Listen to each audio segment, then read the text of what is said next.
Oh, good evening and welcome to About the Valley. And here we are in the summertime and we're still going strong here. But tonight, this is a political year, and my guest tonight is Tracy Lavoine. I get it right yet.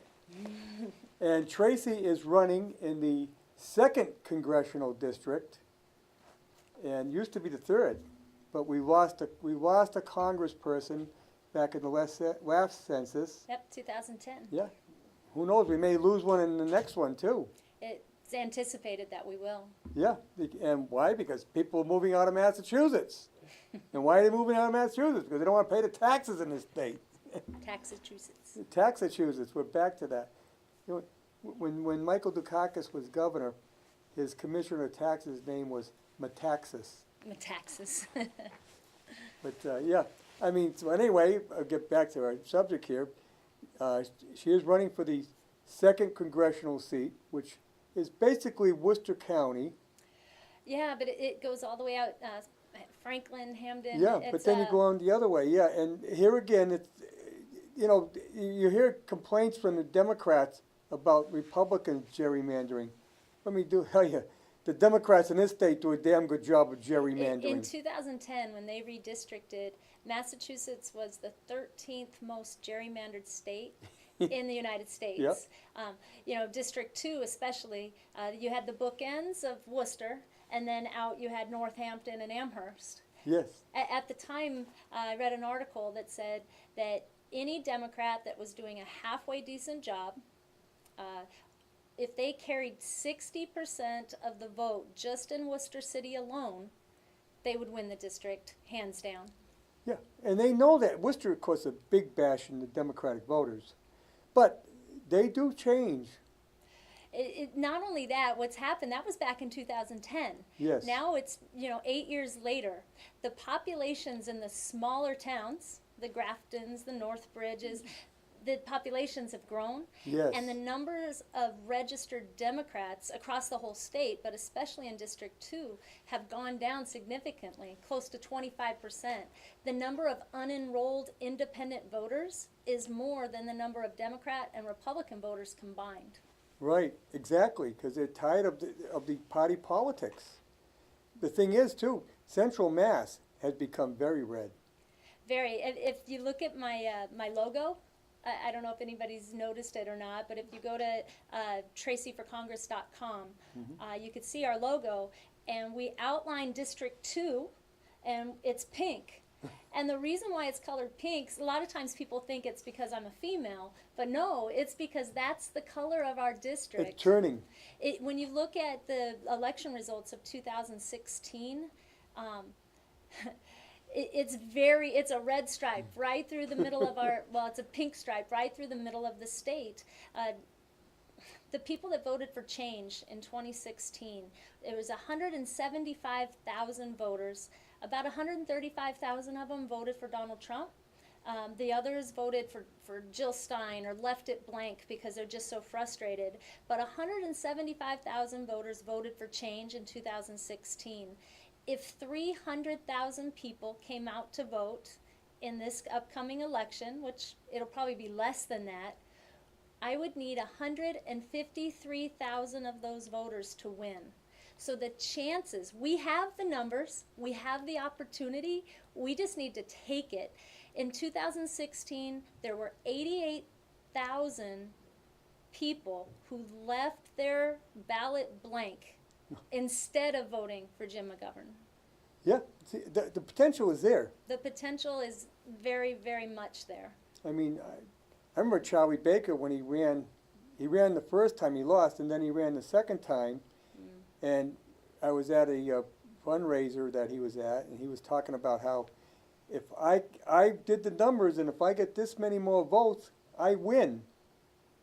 And he did get that many more votes. I have to get the numbers, but You know where he he got got the them in numbers Central from? Mass. He got them in Central Mass. And, Yeah. and it was late in the morning when they announced that, and 100% he got them in District 2. And Yep. and we could see that all over the place. The different senators. We got Ryan Fatman. We got Yes. Dean Tran. Here, good example. Ryan Fatman beat a longtime incumbent, Correct. Senator Moore, who I happen to know, and Senator Moore did a good job. He was somewhat conservative. But Ryan Fatman beat him because people say, okay, you may be conservative yourself, but you're part of a party that we don't agree with. Right. Well, and that's what the opportunity is right now. When you look at central Massachusetts, again, it's not red, and it's also not dark blue. When you look at those election results, they're pink and light blue, like our shirts. But honestly, very moderate, just left of center, just right of center. Yes. Right now, Jim McGovern is the 5th most liberal progressive voting member of the House. He aligns with Nancy Pelosi 95% of the time. He aligns with Fidel Castro. He was a big fan of Castro's. He does not represent the ideals of central Massachusetts. No. And people recognize that no matter what, if you are a Republican, a Democrat, an undeclared, we're getting frustrated because we're not being represented the way we need to be represented. Well, the way we want to be. Right. You vote for somebody who's going to bring your ideals down to Congress. Right. And that's the way you should be voting. And at the very least, listen to you. And how can they come back and say, oh, they got the wrong concept? The last time I checked, I thought we're doing pretty good now. Things turned around. It's absolutely crazy, the platforms right now. With the success that's happening with the American First, agenda, the lower unemployment rates, the higher stock market, the higher economy numbers. It's just tremendous what's happening. We could have 5% growth. Unheard We're of. that close. Yeah. And to think that I'm running against a candidate who's Jim McGovern wakes up every morning and the first thought he has is Donald J. Trump, and before he goes to bed at night, his last thought is Donald J. Trump and what can I do to make him fail? Yes. That is the equivalent of saying, what can I do to make America fail?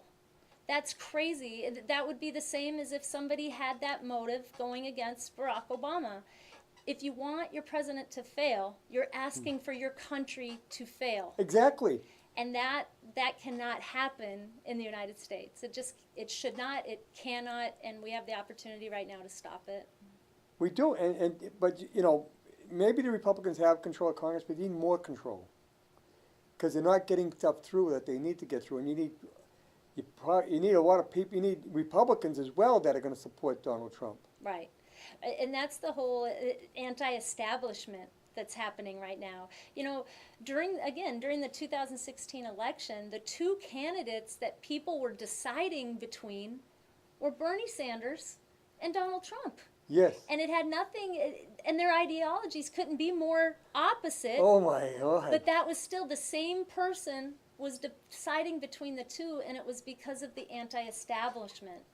And I'm hoping that's where we're at. Not just hoping, but I know it's where we're at. It just depends if we can get it out there and we come out to make it happen. And that's our responsibility as voters. We have an opportunity. I'm working hard to give us that opportunity. It's up to you guys to make that choice. Let's get into a little bit about yourself, okay? You're from Grafton. I live in Grafton. I have two sons, 19 and 21. They graduated from Grafton High School. My husband right now is working at Wyman Gorman. And I just opened, I have a little physical therapy clinic, private practice that's opened in Grafton. Are you originally from Grafton? I'm not originally from Grafton. We've lived quite a few places, actually. I'm a physical therapist. I kind of worked my way up through different corporate positions with healthcare operations and management. And so I'm originally actually from Southern California.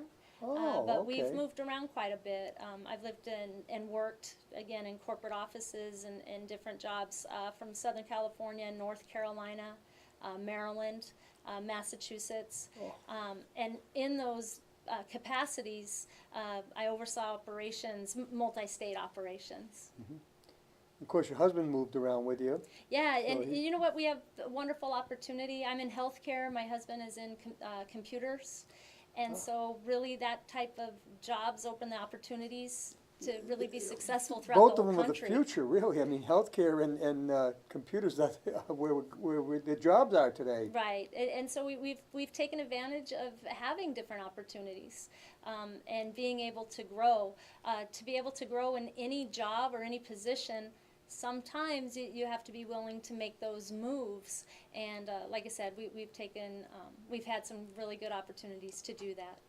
Well, that's good. And now you made a big choice. It's a big, I don't care what anybody says, it's a lot of work to run for any office, but Congress, you're talking a large district, probably Governor's Council, which Jen Casey has, probably the only one who's got a larger district than you do to run in. I think my history with working up that corporate ladder, again, I was overseeing operations in multiple states, multiple facilities, and so that part kind of comes naturally to me. You know, in 2009, I had a case. We had actually just moved. I got a position in Pennsylvania, and it was for Mid-Atlantic operations for a company that was based out of Canada.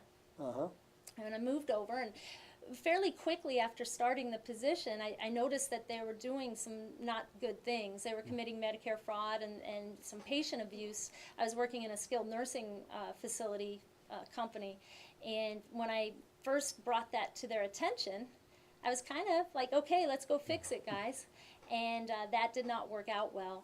They ended up launching a retaliation campaign against me about 6 months later, and ultimately I was fired from that position. So Oh. instead of identifying the problem and fixing it, they tried to cover it up and Yep. fired me.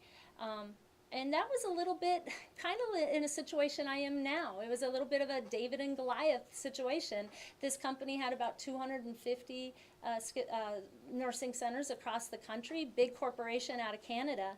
And I didn't think twice about it. I went and I searched for different attorneys and lawyers and finally found somebody to listen to me. They took it on as an employment retaliation claim, but then when they identified that, hey, this is Medicare fraud, this is a federal offense, Yes. they helped me find another attorney. It ended up that I worked with the Assistant U.S. Attorney's office in Philadelphia, as well as the office, the Inspector General in D.C., and the Department of Health and Human Services in D.C., and that case was under seal and investigated for over 5 years. And ultimately, they settled, and they divested all their operations in the United States. They're no longer taking advantage of our elderly. They're no longer taking advantage of our Medicare program, and they're out of our country. My case set the precedent for that type of fraud, and since then, 5, 6, 7 other cases have settled, and that one case is responsible for bringing hundreds of millions of dollars back into the Medicare Probably Trust Fund. billions. Well, at least, because then the Department of Health and Human Services restructured the way that rehab is billed in skilled nursing facilities, and they're better able to police it. It's still fraud, waste, and abuse in healthcare is pretty rampant, but at least I made a difference. My family made a difference. Yeah, no, this is important. I mean, they're saying that they don't have enough money. Right, Well, part of the reason, if you did away with a lot of the waste and the fraud, right.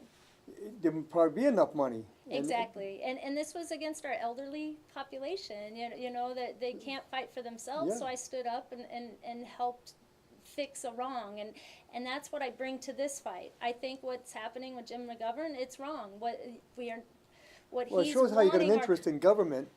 Right, and I understand fighting it. rules and regulations and Medicare operations, and I know how to uphold what's right, and I know when there's what needs to change Yes. to make it more efficient. Yeah, so you're taking on a big job now, but you almost like you're doing what you had started doing. I've already been here, and Yeah. so this job to me, it's big, but I'm ready for it, and it's just the next thing. The only other part of the commitment is, of course, your husband's got to be backing you because it's a big strain on the family life. You know, it really is, and my family's great. You know, they lived with me through that whole case. Yeah. You know, Yeah, and that had to so be tough too. it, I mean, yeah, you lose your job. I lost my job, and then to try to find another job after you're a whistleblower, Oh, yeah, you're it's blackballed right I'm away. blackballed. You can Google me, and I get blackballed. Yep. So the answer to that was okay. I'll start my own company. Ah, You know, there's never a reason to be a victim. You know, there's always another way. And honestly, what got me into politics is in between, I was, not politics, but to run, in between, I was doing home health as a clinician again. uh-huh. So I was no longer in the corporate healthcare. Right. I went back to being a clinician, and I was traveling around Worcester County doing home health services as a physical therapist during the election season. I was spending time in house after house after house, listening to people, really hearing what their needs are, what their wants are, what's happening. And I knew beyond a doubt that what they needed and what they want is not what we're getting in Washington. Yeah, you got the real grassroots. Yeah, You know, I mean, 100%. Jim McGovern has these coffee clashes, what you want to call them. Right. But who's he going to see? He's going to see someone who's got a personal problem that they want the government to handle. They're not getting the politics of what people really feel because they're not going to show up. People aren't going to show up and tell them that. Right. But when you go in at home, 2-3 days a week, 1 yeah, hour at a time. and just meeting in general conversation, you're going to get it. Right, for an hour, just communicating with somebody one-on-one, and then having their family walk in, and different family members being able to talk and communicate. And again, this was right during the primaries and during the election when everybody was talking about different topics, and I really listened, and that's where I know there's a huge opportunity and a huge need. And when you recognize an opportunity, but especially when you recognize a need that can be filled, that's what motivated me to do this, is to fill this need. In a way, you're taking on a dangerous job here because, hey, it seems if you don't agree, the civility that comes out of this, Right. it's unbelievable. I mean, Again, that case really prepared me for a lot, you know, because if I didn't agree with them, I was going to get fired. Right. And not just fired, but for a few months, it was some pretty heavy retaliation. And I didn't back down, and I'm ready for this too, because I'm not going to back down. It is what it is. I'm giving you guys a choice, and I hope that I can represent you well. And that's where I talk about term limits. I'm a firm believer in term limits, and you're not going here to make a career. No, my career is in Grafton. My career is a great little physical therapy clinic in Grafton. You know, I want to go serve, be a citizen statesman. Right, do the best I can, and come back and hand off the torch to the next guy or woman. Yeah, you know, you don't have to live in the district to represent the district. You do have to live in the state. But in Jim McGovern's case, he doesn't even live in. He uses his father's address. Yeah, I'm becoming more and more aware of these. And he actually lives in Washington. So, where is the connection to the district?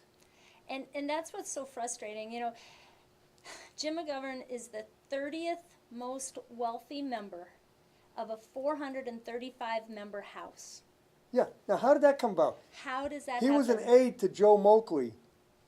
He's never had another job. No. His only other job was he volunteered at the package store of his family, his Yes. parents. That was McGovern. it. And then he went right into politics. Yep. So as a public servant, now I think it's wonderful when people can work and be successful and make money. That's a wonderful thing. But to do that on the backs of the taxpayer, where did it come from? If you're a public servant, where does that money come from? And to me, term limits helps that a little bit. You know, it Well, speaks it brings to new that a little bit. ideas too. I mean, you get in there and they just fall into place. And I know that anyone will tell you that goes down to Washington and gets elected. If anyone who wants to tell you the truth, the first thing in their mind is how do I get reelected? Right. You know, it's 2 years away, but how do I get to stay here? And there's another thing too. If you don't toe the leadership's line within the Democratic Party, it is a known fact. if you don't agree with the leadership will tell you, you either vote our way or we're going to get you a primary challenge. I've heard that. You know what? I don't think it's all that clean in the Republican Party either. Honestly, probably the isn't. the establishment works like that. Yep. And again, I think my history of standing up, I'll stand up for you, and I'll stand up for 699,999 more of you across the district. And you know what? I might take a hit, and I'll do whatever I can to toe that line. Well, how do you get to the leadership? Longevity. Right. It's you know, seniority rules. And you know what? I was watching a video even just last night, and truly, who's running the show down there often is the staffers. Yeah. Those people have been do. there 30, 40 they years. They do. And they're telling the representative what to do, how to vote, Yeah. everything. And that's something that with me, you're not going to get that. And you're going to get a play-by-play. I'll be extremely transparent with exactly what I'm doing and why. And you might not always agree with what I'm doing, but you'll at least know why I'm doing it. And if you have a concern, you're going to be able to walk right into my office in Grafton and ask me, Tracy, I don't like why you did that. You know, and we'll have those conversations because I do live here in the district and that's my job. So you'll be commuting. Which I did already. You know, when I was Yep. living in Maryland, I was working in Newton for 3 years. Wow. Yeah, so I'm used to the commute. And when I was living in Maryland, I would go to D.C. as often as possible. So I'm very familiar with D.C. I'm very familiar with that commute. This really is a natural fit. You're used to being a frequent flyer. Oh, yeah, you get those miles. The miles are great. But yes, it's interesting how you're coming out of not a person who's ever been involved in politics. Quite similar to what Donald Trump did. You know, he was involved in an outside way. Right, right. And you're doing the same thing, basically. Basically, but I don't have the treasure chest to Yeah, I know you to don't have, get me there. Right. But similarly, you know, I do know how to fix things. I do know how to run a business. I do know how to stand up for what's right. I do know how to take heat and not back down when I know what people want. Yep. And to stand up for what people want, not necessarily what's best for Tracy. What really impresses me this year is how many women are coming out and running for office. Look at in the state at the in the constitutional offices. I think how many is it? Three of the constitutional office are women. Yeah, I'm not. I can't remember sure. now. I can't remember, but I know the treasurer, I think the auditor. Well, anyway, but it's amazing. I mean, we got a lieutenant governor who's a woman. Right. I know on the federal level, you know, you have Beth Lindstrom. You got out Beth there Lindstrom running for for the Senate. You got me running for Congress. I Yeah. believe I'm the only female running for Congress Yeah. in the state right now, as far as on the conservative side. Right. So yeah, it is exciting. I try not to, you know, I don't want to play a woman card. That's not what this is about Right. at all. But it is interesting. You know what I love about history with Worcester is, and a lot of people don't know this because we get overshadowed so much by Boston. But Yes. the history of Worcester with Abby Kelly Foster. You Yep. know, Abby Kelly Foster in 1850. You know, she was amazing. She was traveling around this country. She was just advocating for women's rights, she was an abolitionist. You know, the first National Women's Conference happened in Worcester Yes, it in did. 1850 At Mechanics Hall. at Mechanics Hall. And to think, I get a little choked up by it, honestly, because you got that kind of history. And to think that we finally have a female running, and it's all because of her. Yeah. You know, and people don't even know who she is. Or some people do, but we need to celebrate that. You know, she would bring in Frederick Douglass, you know, Yes. and he was talking. So you had Frederick Douglass and Abby Kelly, and honestly, that's the Republican Party. Abraham Lincoln spoke at Mechanics Hall. This is the Republican Party that we need to claim back because Yes. it is our party and it's been stolen from us. You know, it's literally been stolen from us. But no, we're the party of women's rights. We're the party of civil rights. We're the party of abolitionists. We are that party. And that's what I want to bring back to the table.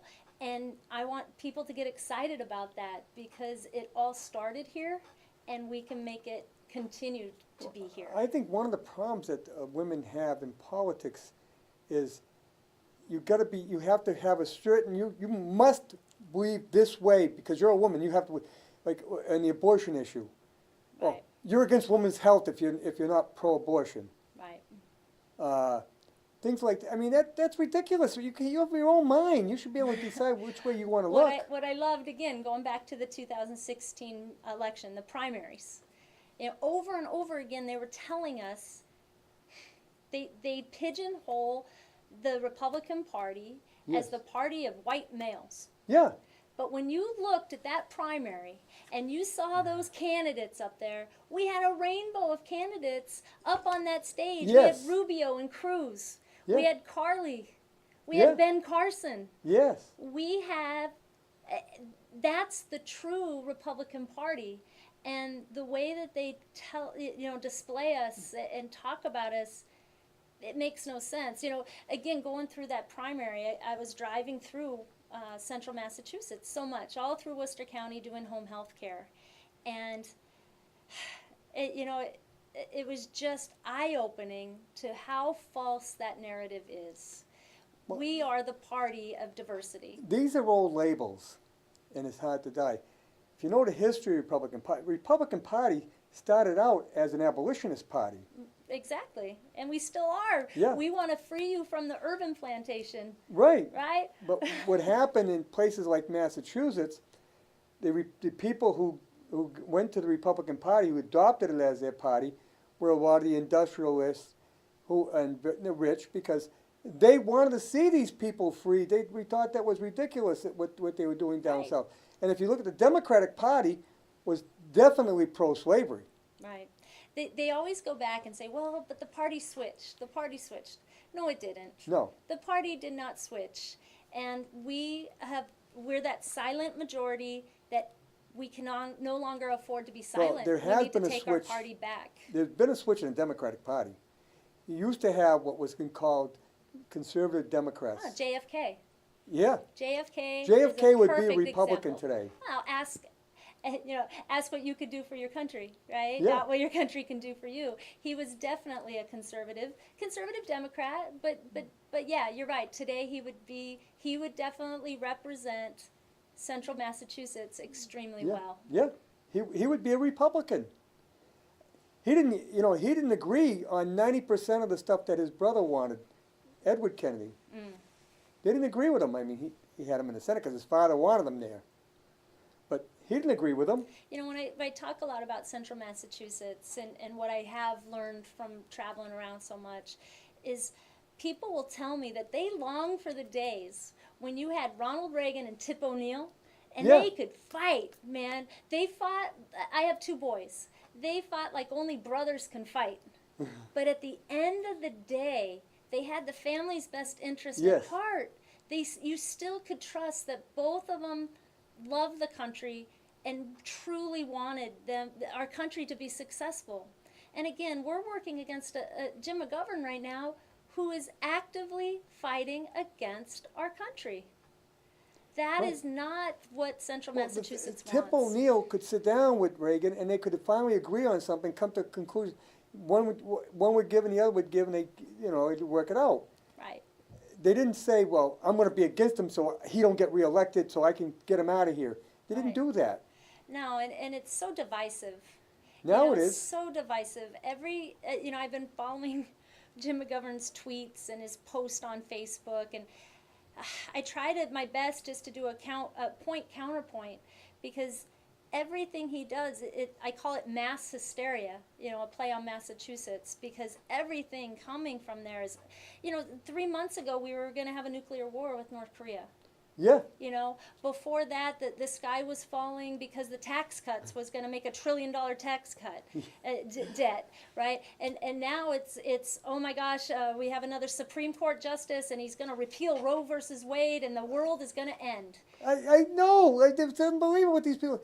Not only Brown versus the Board of Education. They said we're going to go back to segregated schools. I mean, come on, wake up. Right. But you know what? They lead by fear. It stirs the pot. It divides everybody Right. up, and that's how they control. And I think more and more people, very moderately, especially here in Central Mass, we're waking up to it, because we know our neighbors are not crazy. They might vote Democrat, they might vote Republican, but at the end of the day, we do have the best interest of Central Mass at heart, and that's what we need to get back to, and that's what I'm offering us, is another choice with better solutions. Well, I mean, President Trump, agree or disagree with him, he's proved one thing. When you get rid of government regulation, things work well. And we don't have big problems. The world hasn't come to an end because he got rid of thousands of regulations. Well, and even that, I think so many people are like, he's decreasing all regulations. And no, he said, you know, for every one regulation you make, you need to get rid of 10. And they ended up, for every one, they're getting rid of closer to 20. And a lot of them are just repetitive. Yes, exactly. So he's not getting rid of all regulations. He's just trying to make it more efficient. And being in the healthcare field, we spend more of our time dealing with rules and regulations. Medicare is the second most regulated system that the federal government has, second only to nuclear power. And the thing is, all these regulations are being done by people that know nothing about the healthcare industry. Oh, it's They're awful. bureaucrats who knew somebody who got them a job. Well, and then they have so many regulations, and honestly, the more rules you have, the more people are apt to play a game, the more apt you are to have more fraud, waste, and abuse. Yep. Simplify it. Simplify it. It's easier to obey the rules, get it done, focus on the patient, give them what they need. Exactly. Less likely people are going to play the games. Take away the rules, there won't be as many games. I mean, here in the health industry, we're hearing from the left now, we've got to go with national health care. We've got to have Medicare for all. Do we really need that? I think the easiest answer for that is look what happened to the VA system. Yeah. What happened in the VA, not all VAs, there are some, I've heard really good things about the Boston VA.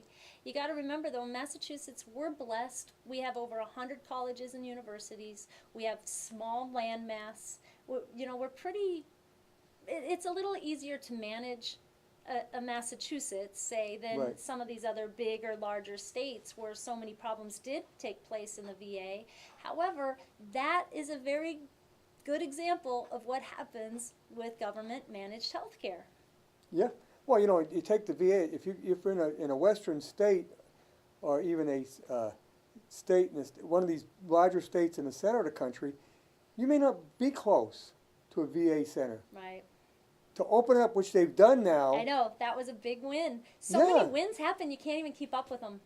Yeah. I mean, And they never talk about them on the news, but that is a huge and deal you to talk be to able to any go get veteran help.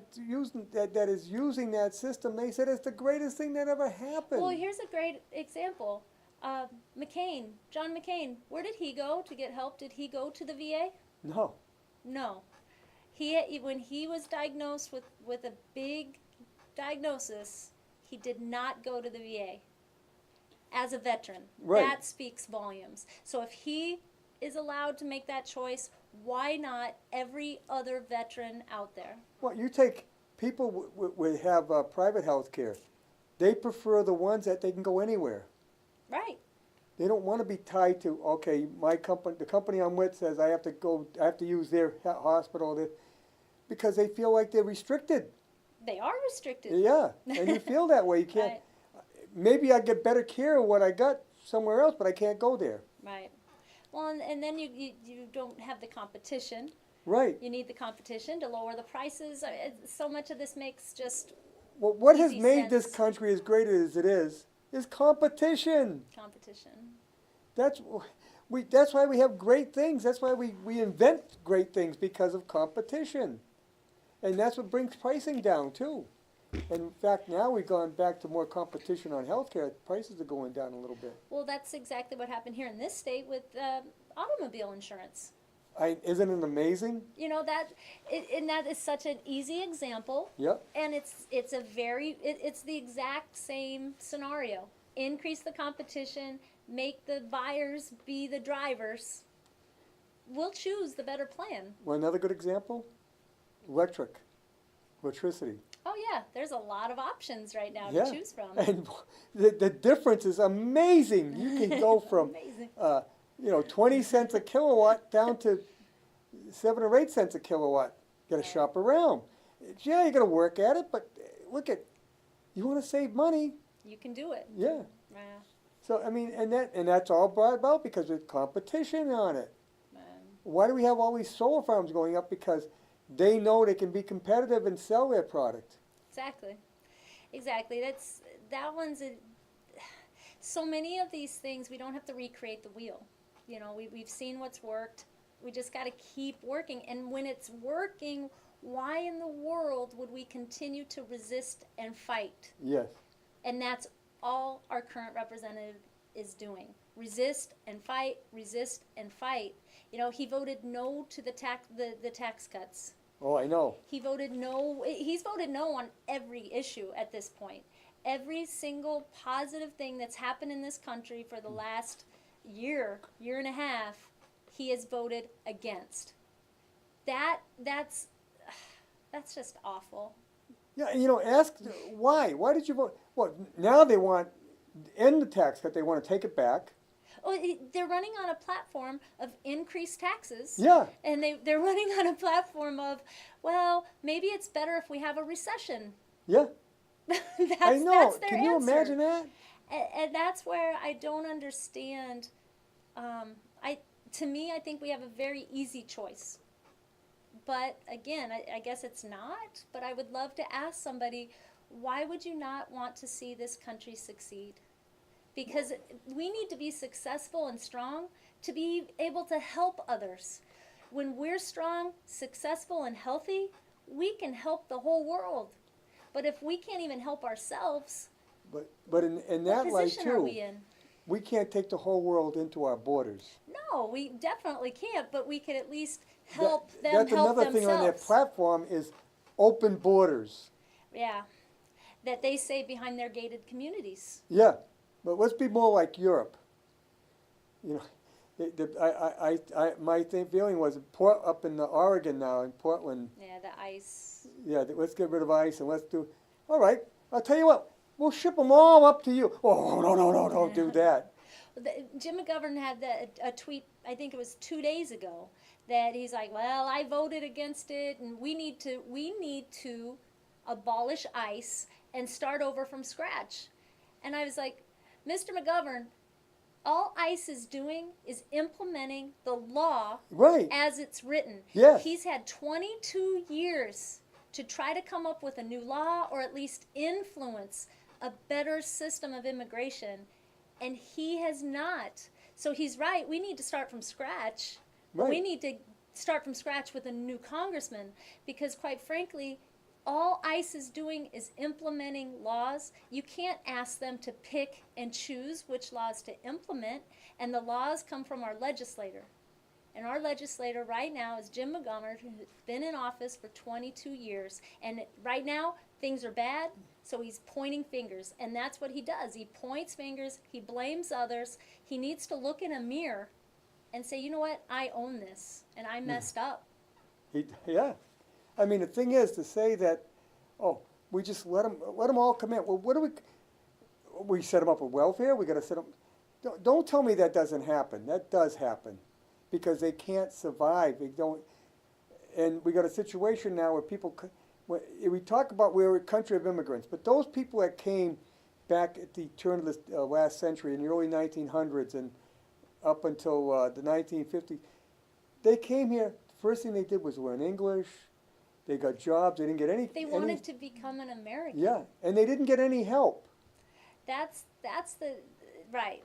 they're being enabled, you know, and they, once somebody comes here, and again, coming back to Worcester, Jim McGovern has a platform and really pushes for help for Puerto Ricans. Yep. Now, we do need to help Puerto Ricans. We need to help Puerto Rico. But the fact is Puerto Rico has been broken for over 30 years. They're corrupt. It's awful. Their power grid, because he wants us a brand new power grid before anybody goes home. Their power grid is owned by the state government. Yes. And it's run on gasoline and oil, and it's been half down for 15 years. It had nothing to do with Hurricane Maria. No. Now, a bunch of people came up and are living in Worcester and Springfield, but the people living in Worcester, there's full families that are living in a one-room hotel room with everything they own. Now, tell me, if you're from Puerto Rico, would you want to be living in Worcester in February in a one-room hotel room? No. So what is the plan? Yes, we should be helping, but what is the plan to help them help themselves return to their home, which is a beautiful place, Oh, yes. and make their home better? We need to attack, again, the root cause. The root cause is a corrupt government. We've tried to help them. They've had elections. Things are broken down there. But it has nothing to do with Maria. And in the meantime, Jim McGovern last year asked the city of Worcester to help these people, which again, we need to help them. But they took $200,000 out of the general fund for Worcester to help pay for hotel vouchers for these families who are miserable in these tiny little hotel rooms. And Worcester can't even afford to fill a pothole. Do you want to live in a hotel room, or you want to No. be home? You want to be home, especially when your home is on a tropical island, Yeah. and you're in Worcester in February. And one of the I don't ways want to that be in Worcester in February. the first thing they could have done to correct the situation there is privatize the electric system. Exactly. Let a company like National Grid go in there, rebuild it, and run it. Exactly. And run it at a profit, and they would be much better off. You know, Barack Obama down in Puerto Rico, and I'm not going to remember the year, but they had the largest sting operation. The FBI was down there. Eric Holder was down there. They found so much corruption. They arrested, I want to say it was like 150 police officers were arrested. My issue with that, though, is how many police officers that you can think of are running a corrupt operation on their own. Right. They're No, not. no, They're it's- being it- told what to do. And they didn't continue to get higher and higher up that chain to actually, to me, they had the opportunity right then and there to keep going up that chain, get them out, help the Puerto Rican population in Puerto Rico develop a wonderful island that runs wonderfully, but they stopped right at the level of the police officers, and that's not where it was coming from. You know, the old saying, the fish rots from the head down. Exactly. And they've never gone after the head in Right, Puerto Rico. right, but that never happens anywhere. Right. We got problems. Look at the problems we have with the FBI right here in this country, and it's all up in the head echelon of it. Right.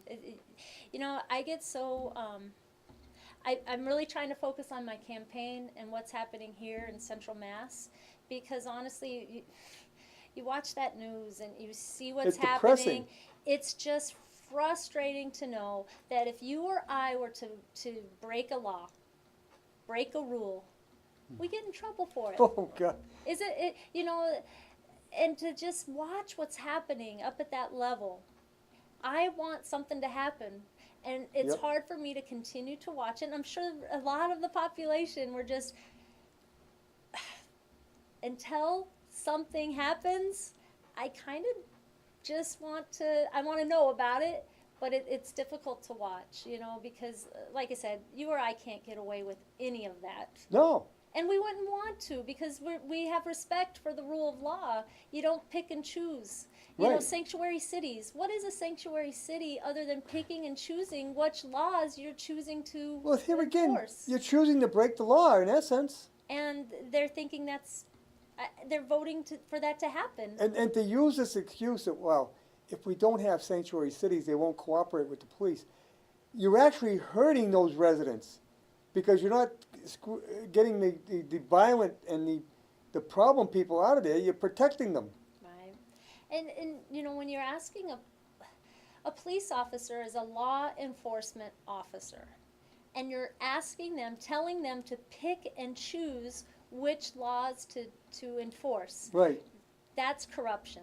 Oh, absolutely. That's bottom line corruption. And how do you do that as a police officer? They need to enforce the laws. They don't need to be responsible for making the laws. Again, that goes back to our legislators. If you want to be a sanctuary city and you don't like the laws that are currently there to enforce, then change the laws. Work to change them. Don't just go change them on your own. Right. Put them to a vote.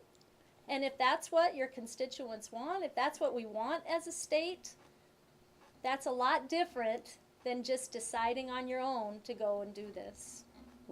I think that, we talked earlier about how the 24-hour news, but one thing 24-hour news has done, though, is made more people aware of what's going on in Washington. Yeah, I think that whole 2016 election cycle really opened a lot of our eyes. Yes. And I'll say our because I was included. We're so busy in our lives. We're paying attention to our families, obviously, and our jobs and social media and movies and entertainment. And all of a sudden, it's almost like we woke up and we're like, what happened? What's going on? Yeah. And it's I mean, we have an opportunity, though, to make it stop. I think what's happening with the, putting America First agenda and actually saying, no, most of us don't really know that the milk, right, the dairy products going up to Canada have a 200% tariff. I think it's 300%. It's crazy. It's We're like- ridiculous. and and then, of course, the sky is falling on that as well. But we're not wanting a trade war. We just want equal and fair. Yeah, That's not asking too much. I know the Canadians that try to protect their dairy people, but let them be competitive. Exactly. Let the better man win. You Yeah. know? Yeah. That's again, it's more mass hysteria. Every chance they get, stir the Anytime pot, create a fear. country tries to protect its business by putting tariffs on imports, only hurts that business in the long run.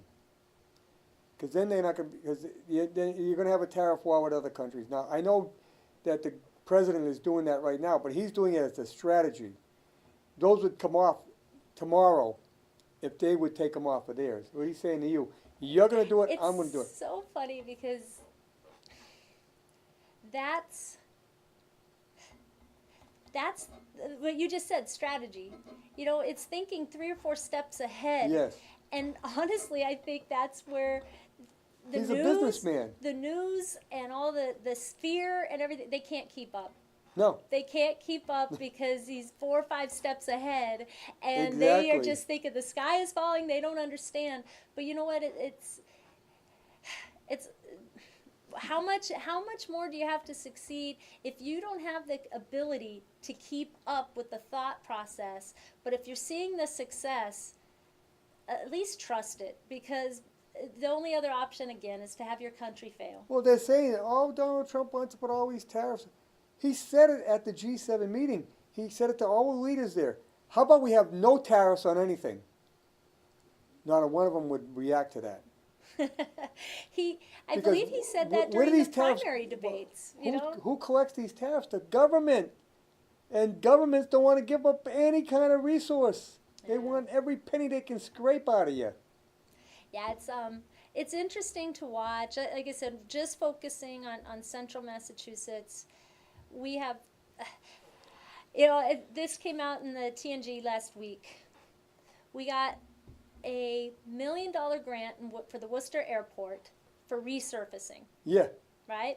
And top headline was Jim McGovern saying how wonderful it was and how great of a relationship he has with the FAA. Mm-hmm. And you do a little bit of research and you realize that they gave grants out across the whole United States. Right. And here in the New England, Worcester is the second largest city in New England. All right. Boston got a $6 million grant. Providencetown got a $3 million grant. I want to say Manchester got a $2 million grant. Burlington got a $2 million grant. Either on and on. So my question would be for Mr. McGovern, I would hate to see it if you had a bad relationship with the FAA, because why did we only get $1 million? It's wonderful to get $1 million. What did Provincetown get a $2 million grant for? It was for. It's when you click on it, it'll let you know. Is it But for the was- airport? No, it was for I believe for different roadways and that, because it was transportation in general. So okay. you could qualify for different requests. They only Ours was got one. for- They got Route 6 that goes right into the center of town, and then it's all little streets. $3 million. Worcester got $1 million. And you know what? I'm going to call out the Telegram Gazette right now, because shame on them for not. It took me 2 clicks to find that out. But instead, Mr. McGovern can sneeze, and the Telegram Gazette celebrates. But now, the money going to Worcester Airport too. That grant was through Massport, because Massport now runs Worcester Airport. So it wasn't even coming to Worcester. It was going to Massport, and they decided to spend it there because they're trying to take the traffic off of Logan. Because the traffic is getting heavier and heavier, and they have no room for expansion. And that was the purpose. That's why they got JetBlue there, and the JetBlue is expanded now to, I think, they're doing into LaGuardia. Man, it's just like I said, and then he took credit for it, and I really don't know what he had to do with it. But if he had anything to do with it, he didn't do a very good job. Well, he took credit for that. The airline before JetBlue that came into Worcester, and they ended up being bankrupt. But they're here to stay, and they're going to do a wonderful job. And they lasted about 6 months, and they were gone. That's just it. He appears a lot of places. He shakes a lot of hands. He takes a lot of pictures. Yep. He says he advocates for us. I know that could be done better, and I want to do it better. But really, go there and represent what the people's feelings really are. I think that's a big factor. Going out to the western part of the district, we spoke earlier about Orange and Athol. Yep. Those towns are dying. Orange, I had the opportunity to get a tour of Orange, and was shown firsthand parks full of needles, multiple families living in single-family residences, just the poverty. There's no jobs out there. It's dying. We think of this in the inner cities. We've got it in our small cities. Exactly. We have it in our small towns. Yeah. And so, they speak of this renaissance happening in Worcester. And it's nice. You go to Shrewsbury Street, there's some lovely restaurants, the hotels. There's some positive energy happening in Worcester. But at the same token, U.S. News comes out with an article, and it shows Worcester as being in the top 20 most extreme poverty cities in the United States. That puts us in the same list as Baltimore and Detroit. That's horrific. Worcester, we have 10 colleges and universities. We have 2 great health systems. We have an opportunity. Look where we're located. An hour from Boston, an hour from Providence, an hour from Hartford. We're a hub. Our history with Abby Kelly Foster, we should be a light. But instead, it's just constantly getting pulled down. And we have a huge opportunity to take it even farther. Where the Paris Cinema was in Worcester on Portland Street, they're going to be putting a beer garden in, which is great. Becker took over a building there, but that common is loaded with homeless people. And they live on the common, and nobody's cleaning it up. Well, that goes to the unemployment rate. Right now, they say that there's more jobs available than we have people to fill them. So we don't have the skills to fill the job. So how can we help facilitate that? How can we help people help themselves? Well, these homeless, a big part of them, they're either mentally ill, Mental health. alcoholics, or drug addicts. So they're not people that are going to go get a job. Right. So that goes back to the root cause, though, and of then we what's enable causing, instead of enabling them, empowering them. That's the difference between Jim McGovern and Tracy. Jim McGovern wants to enable, keep you down, keep you on that urban plantation. Tracy Right. wants to help you. She wants to empower you and help you help yourselves. Yes. That's what I do as a career. I'm a physical therapist. I don't do the work for you. I'm your coach. I'm your manager. I help you help yourself. And you go from being in a wheelchair to being able to walk again. That's what I want to offer District 2. And that, here again, we were talking earlier about school systems. That's what we gotta change the school systems. You know, we were talking earlier about that I had no idea, and I don't know the exact number. Like I said, I will look this up. But the amount of money we spend as a state getting our kids just directed towards studying for the state exam, the Yeah. MCAS. The money directed to taking a test that doesn't lead us to any positive result whatsoever other than getting a good grade on a test. Yep. That's a waste, and I it's think been that's gonna be proven a waste. reassessed. We've been talking about that even for years. We've known that standardized testing is broken. It's a broken Yep. system. So why can't we fix it? Because there's a lot of companies Just making fix money on standardized testing. Exactly, but our kids need to come first. I want to give you a chance to talk to the people and tell them why they should vote for you, because we only got a couple of minutes left here. Oh boy, you know, I think we just went through the whole laundry list Yeah. of why not necessarily that you need to vote for me, but why we have the opportunity right now to vote for ourselves, to be able to take our district back, to be able to represent our district in Washington, to have a seat at the table in Washington that actually supports our country, wants our country to succeed versus our country to fail. You know, I think it comes down to that. Do you want to be successful? Do you want to fail? It's that simple. And you need that vote twice. You need it this Tuesday after Labor Day as a primary, Yep, September 4th, there's a primary. Yeah, There will be a and- primary and in then District the 2. first Tuesday in November, November 6th, I believe. November 6th, yeah.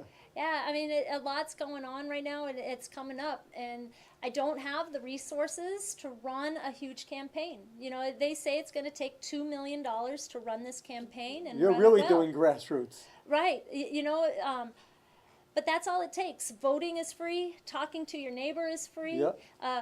Liking something on Facebook and sharing it is free. So there's lots of ways we could do this. You know, we could run a Bernie Sanders campaign where $10, $20 donation. Go to my website. It's tracyforcongress.com. It's TRACYFOR, tracyforcongress.com. There's donate there. You could donate on Facebook. And again, it doesn't have to be huge donations, but if enough of us truly care like we say we do, we can make this happen. The numbers are there. It's a perfect opportunity. We just need to take it. Right. Well, thank you for coming in. We'll have Tracy back after the primary. Yeah, And, September 4th. September 4th. So, Missed it. There it is. and we're off next week, but we will be back here on July 12th. Happy Independence Day. All right. And thank you for coming in. Thank